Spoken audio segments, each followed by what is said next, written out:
আমি নলবাৰীৰ পৰা আজি আমাৰ 2 মাহ হ'ব যাত্ৰাৰ টোটেলত আমি 1 লাখ গছৰ পুলি ৰোপণ কৰি আছোঁ আৰু জুবিনদাৰ ভালপোৱা কামবোৰ আমি সদায় কৰি যাম।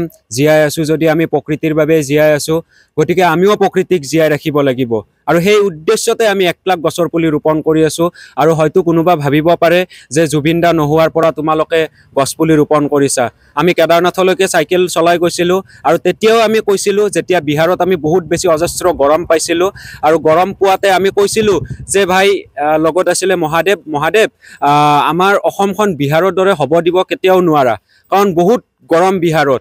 আৰু সেই উদ্দেশ্যত আমি তেতিয়াই মনত এটা শোক বান্ধি লৈছিলোঁ যে আমি অসমত 1 লাখ গছৰ পুলি ৰোপণ কৰিম আৰু গোটেই অসম আমি ঘূৰিম। আৰু আজি এনেকৈ ঘূৰি আছোঁ। টোটেলত এতিয়ালৈকে আমি 1600 কমপ্লিট গছৰ পুলি ৰোপণ কৰিলোঁ আৰু 3 বছৰত আমি টাৰ্গেট কৰিছোঁ টোটেল। আচলতে গছপুলি ৰোৱা এইটো সময় নহয়, সেইকাৰণে আমি স্কুল, কলেজ, মন্দিৰ, মছজিদত ৰুই আছোঁ।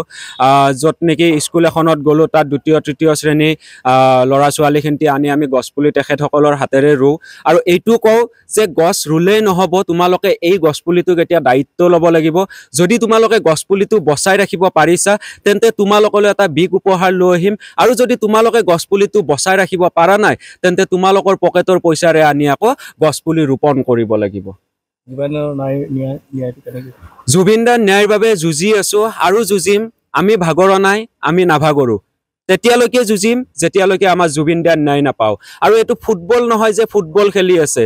প্ৰথমতে দিলে টাইম 10 তাৰিখ, তাৰপিছত দিলে 8 তাৰিখ, তাৰপিছত দিলে 12 তাৰিখ। এতিয়া 12 তাৰিখে আকৌ চাৰ্জিটখন ওলাব বুলি দিছে। এইটো কি কথা? এইটো ফুটবল নেকি? ফুটবলৰ নিচিনা খেলি আছে। গতিকে জুবিনদাৰ ন্যায় যদি আমি পোৱা নাই, আমাৰ নিচিনা সৰু সুৰা মানুহৰ আমি ন্যায় পাম নেকি? এইটো আমি আশা কৰিম নেকি? আমিতো একোৱেই নহয় তেন্তে। মোৰ নাম পংকজ ডেকা, মোৰ ঘৰ নলবাৰী তন্ত্ৰ শংকৰা। ইয়াৰ নাম মহাদেৱ ব্ৰহ্ম।